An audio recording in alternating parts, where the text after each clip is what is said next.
बिस्मिल्लाहिर्रहमानिर्रहीम जनाब, अस्सलाम वालेकुम। एक नए व्लॉग के साथ, एक नए दिन के साथ मैं हूं यासिर रहमान।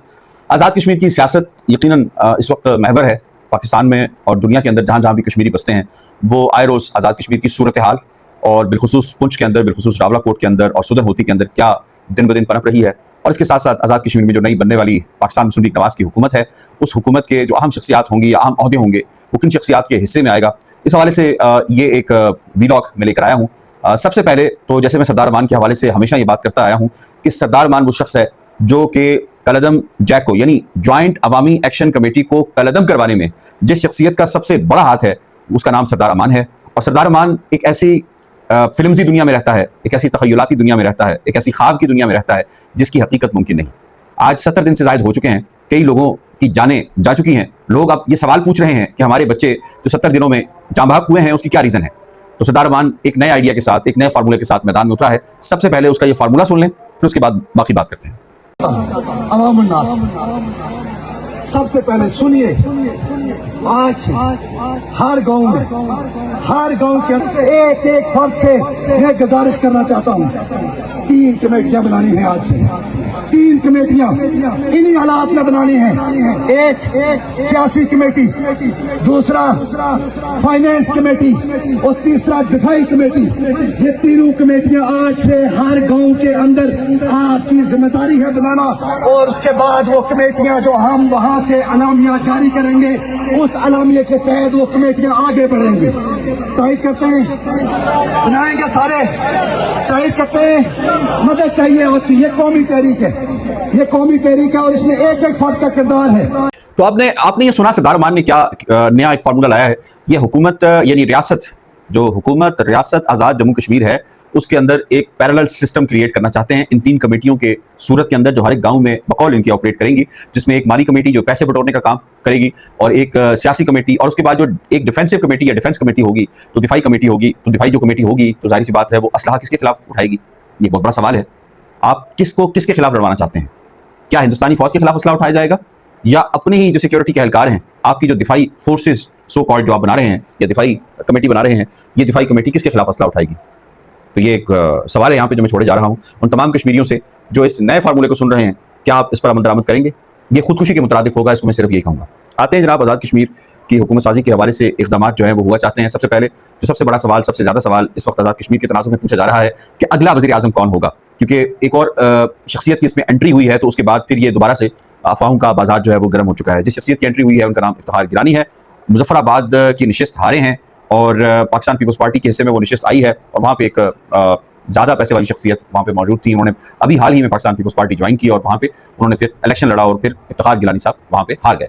तो बहरहाल उनका भी उनके हवाले से भी है, लेकिन मेरा तज्जिया भी है और जो हमें सोर्सेज बता रहे हैं कि एक शख्स जो रिजर्व सीट पे आया है, जो अपनी नशिस्त हारा है, उसे वज़ीर आज़म के लिए मेरा नहीं ख्याल कि कंसिडर किया जा सकता है। ये एक मेरा तज्जिया भी है और हमारे जो सोर्सेज से हमारे उनसे जो बात भी हुई है उन्होंने ये कहा है कि जनाब ये मुश्किल है। अभी मामला है जो सही टाई हुआ है ना, मामला वो 2 शख्सियात के दरमियान हुआ है और वो शख्सियात हैं शाह गुलाम कादिर साहब और तारिक फारूक साहब।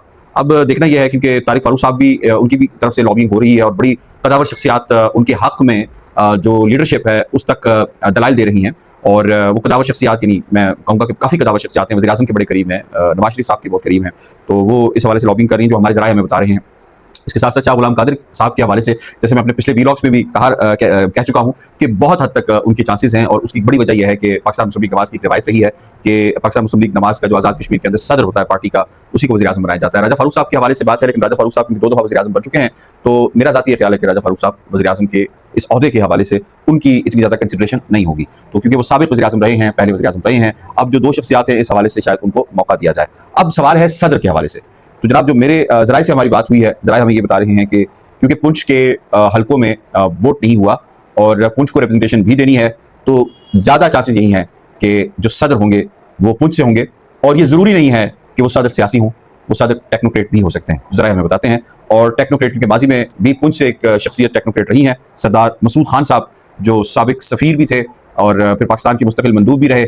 वो चाइना में भी सफ़ीर रहे और बड़ी अहम पोजीशंस पे उन्होंने सर्व किया है। दफ्तर खारजा के हवाले से अगर हम बात कर लें तो उनको बनाया गया, फिर सदर बनाया गया था, और वो दौर था पाकिस्तान मुस्लिम लीग नवाज का। और उससे पहले भी एक शख्सियत जो टेक्नोक्रेट थी, यानी टेक्नोक्रेट से मुराद ये कि रिटायर्ड फौजी थे, जनरल थे, मुशर्रफ के दौर में उनको फिर आज़ाद कश्मीर से उनका ताल्लुक बनता था, तो उन्हें भी सदर बनाया था। तो ये भी कहा जा रहा है कि ये इम्कानात भी आप इसको रद्द नहीं कर सकते। अच्छा, जब हम आ जाते हैं जो तीसरा मामला है 24 को जो होने वाला है, और वो है ख़वातीन की मखसूस नशिस्तों के हवाले से। ओवरऑल मखसूस नशिस्तों का जो गुत्थी है वो काफ़ी हद तक सुलझ गई है, यानी टेक्नोक्रेट का जो टिकट है वो जारी हुआ है जनाब बैरिस्टर इफ्तिखार गिलानी साहब को, जैसे मैंने उनके बारे में पहले बताया। और इसके साथ साथ जो उलमा और मशाइख की सीट है वो ऑलरेडी मैं आपको बता चुका हूँ कि मौलाना मसूद साहब उनको जारी हुआ है, और ख़ास तौर पे जो ओवरसीज़ की नशिस्त है वो आराइन साहब को जारी की गई है। तो ये 3 तो कन्फर्म्ड हो चुके हैं, इनके मुकाबले में मेरा ख्याल है कोई नहीं आया, ठीक है। लेकिन आज़ाद कश्मीर की जो खास तौर पे जो मखसूस नशिस्तों का मामला होता है, जैसे पाकिस्तान में तो है ना एक लिस्ट दे दी जाती है कौमी असम्बली को, और उसके अकॉर्डिंगली फिर वो उनका इंतखाब अमल में आ जाता है, लेकिन आज़ाद कश्मीर में प्रॉपर मखसूस नशिस्तों के लिए भी वोटिंग होती है। तो अभी जो सूरत हाल है इस वक्त, अगर हम असम्बली के हवाले से बात कर लें, तो जो सीट्स की सूरत हाल है वो ये है कि पाकिस्तान मुस्लिम लीग नवाज के पास 26 सीटें हैं, पाकिस्तान पीपल्स पार्टी के पास जनाब 12 सीटें हैं। तो 26 सीटें और 12 सीटें, तो अगर ये ऐवान पूरा होता ना, तो ये बन जाती है तकरीबन 9 सीटें। तो 9 सीटें अगर होती तो तब जाकर एक मखसूस नशिस्त पे जो खातून है उसका इंतखाब अमल में आ सकता था।